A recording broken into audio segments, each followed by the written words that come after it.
Iba't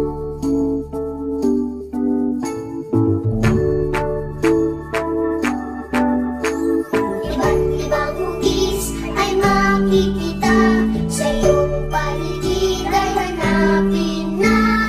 Pag-alala ng bawat anyo nila, iba't ibang hugis ating aralin na. Ang tagsulok may tatlong may tatlong sulok.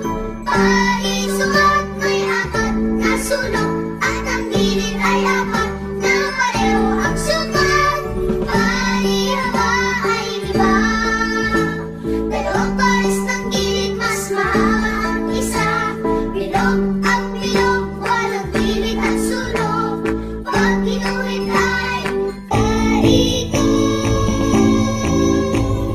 Iba't ibang hugis ay makikita sa iyong paligid.